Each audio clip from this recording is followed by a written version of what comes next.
This is Boldcastify, the bold new way to podcast with your host. What's up? This is Clay. This is Jay. I'm Justin. Hey guys, it's going to be a special edition of the Circle of Prowl, Season 2, Episode 7. Around the NFL, we'll go through this fairly quick. A couple takeaways from the NFL draft. What do you think about the quarterbacks that went? I mean, it remains to be seen. I remember watching something after the draft was over, talking about the amount of quarterbacks taken in the first round. They said it was the first time in the Common Era that 3 quarterbacks went in the top 3? Top 3, sorry. In the top 15, and teams traded up for each one of them. So that teams traded up for. There's a real quarterback need.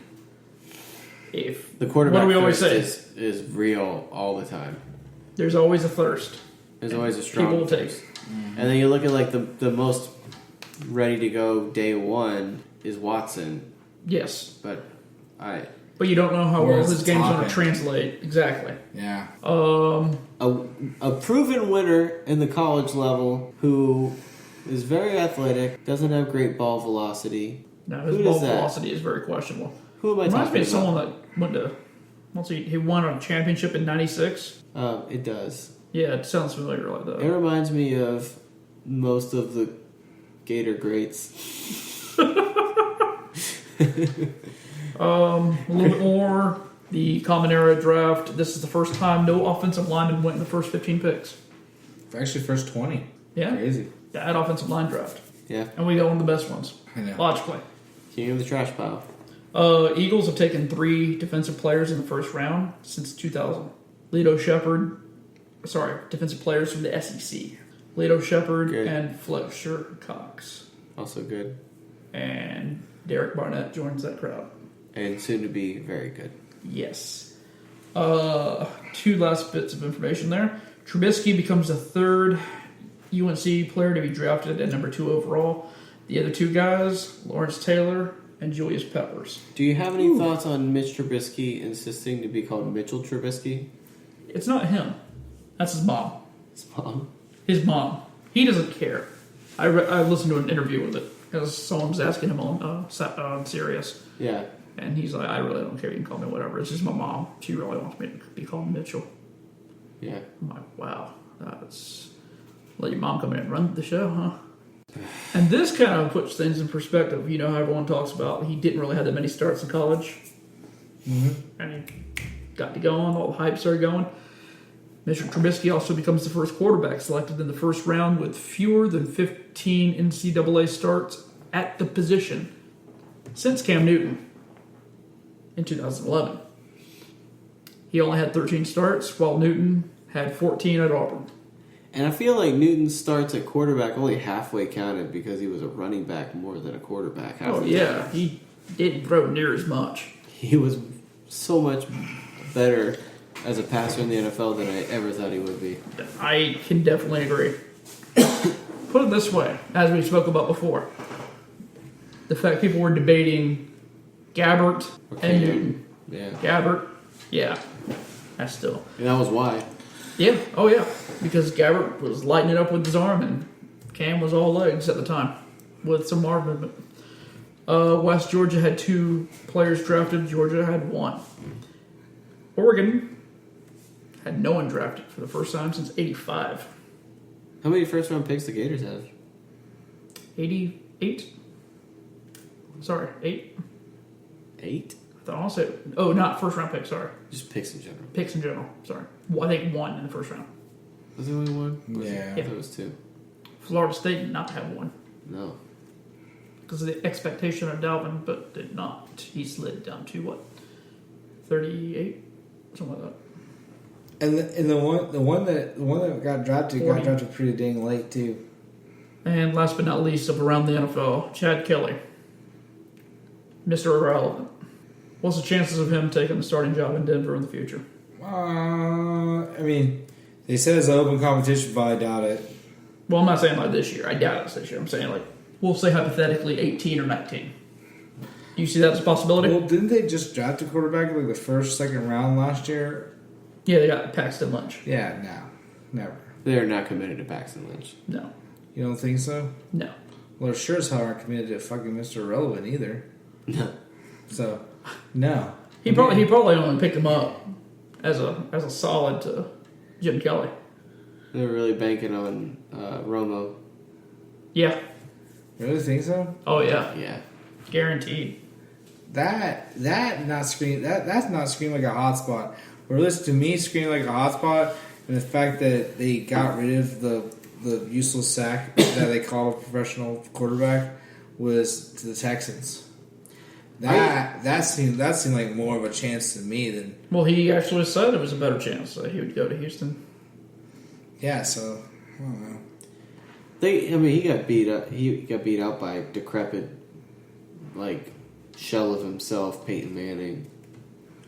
So I mean, Osweiler. I don't know how he ever got money.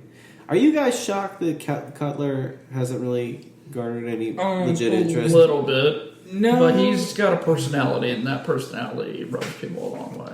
But apparently he applied for a job at Fox. Yeah, he's getting an interview.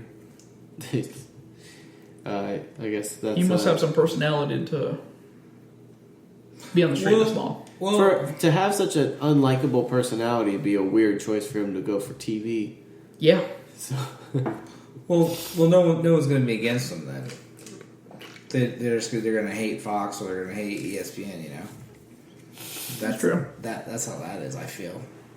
I mean, there were a few people on those stations that you couldn't really understand, but I didn't think that was because of their personality. I thought it was because they didn't know how to speak English. If Shannon Sharpe can get a job, Anyone can. Yeah. speaking professionally, then anybody can. Yeah. The possibilities are endless. If Shannon Sharpe can get on there, same one who called the president about bombing the Patriots or whatever. On Saturday. I heard a clip of him talking recently, and it was the same half English you would expect. Oh, yeah. And now he's got a show with Skip Bayless. That's I only hear rumors because I don't know anybody that actually watches it. I've never watched it, but I've actually heard part of it in my car because it's on Fox Sports. They used a sound clip of it, didn't they? No, you hear the audio of it Oh, great. on Fox Sports. The ratings for it are bad. Are really? Yeah. Oh, I was thinking it's got to be. I figured it was pretty alright. But Fox Sports gave old Skip $4.5 million to jump ship. They got him out at the right time from that ESPN disaster. All right, wrap it up real quick from some Jags news. Obviously, we already talked about Blake getting the fifth-year option pickup because Dave said $19 million isn't too much for a quarterback. Seems like an unnecessary risk to me. Well, like you guys pointed out before I even thought about it, it's because they know they're honestly not going to sign somebody next year. Well, depending where they're at in the draft, and depending how he does. But it's also, you don't want to be in that predicament if he does well. No, I'm just telling you they wanted to use that franchise tag on somebody else. That's yeah. Right. But basically, they don't want to be in that predicament as if he has a breakout season and they don't pick up the option to where he just bounces. You see what I'm saying? I mean, they can use the... Yeah, they'll just use the franchise tag. That's what I'm saying. They can use franchise tag. It's only $3 million. But what if they want to use it on someone else? That's my point. And that's where they go into the predicament of. So, they just want to kind of lower the chances there. Because you don't want to hypothetically be without the quarterback or be without this person or whatever the case be. Yeah, they're just hedging their bets, which is a weird hedge. But as I also spoke to you about, if they're 6-6 going into December, and Blake's playing pretty good though, and things are sticking together, he's saying the quarterback. He's saying the course. If they're 2-8 or whatever the case, and he's looking sloppy, 2-7, and they're looking really crummy, you may see Brandon Allen. It looks like Dave Caldwell doubled down on himself in his pick on Blake.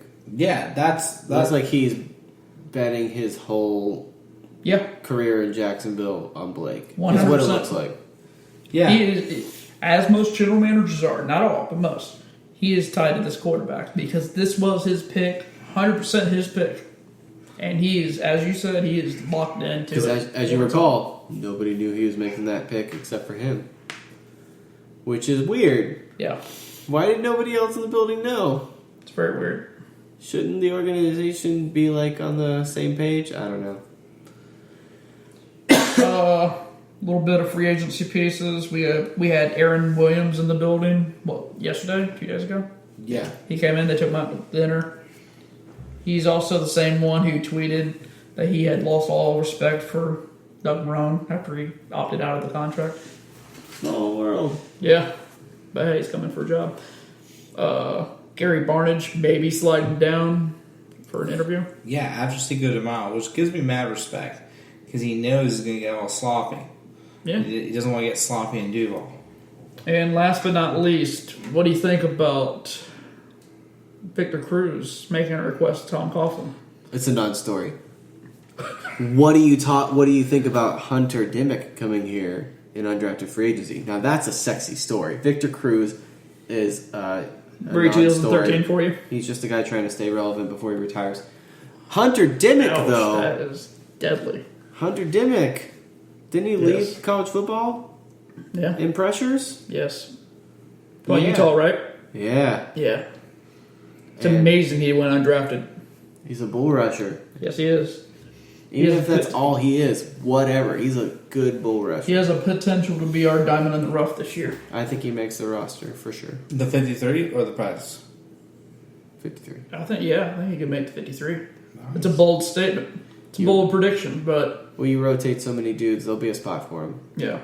And I like that kid from Georgia Tech.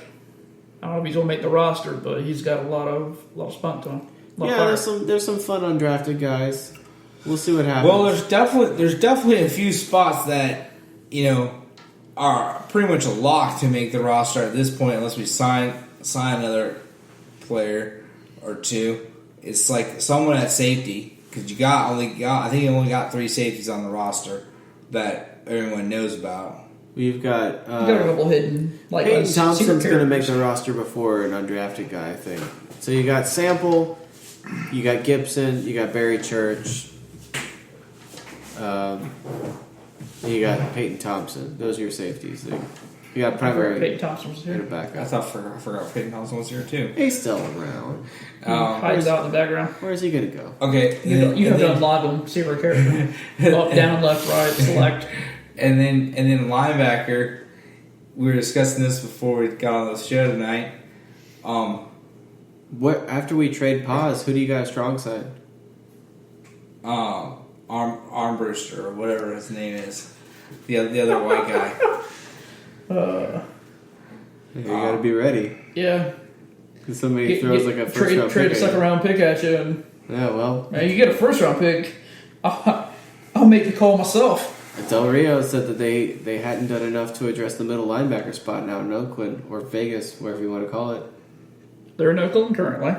That's why they're pandering to the fans, and they brought back Marshawn Lynch. So I'm just saying, if our strong side linebacker, who's really upset about being a strong side linebacker, gets traded before the season gets going, yeah, there are going to be some spots. Hey, put that Blair Brown to work. Give him a spot out there.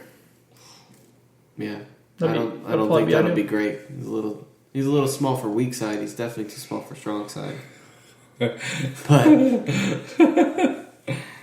I fear it would be Thurston Armbruster, to be honest. I don't know. I think he could do it. I think he could, but maybe not now. I don't know. We'll talk about that and get more into the roster as the weeks go on. So thanks for joining us on this episode of Circle Up Prowl. And we'll be back with you next time. Ciao for now. Yeah. Think bold. Live bold. Boldcastify. If this is your first time listening, then thanks for stopping by.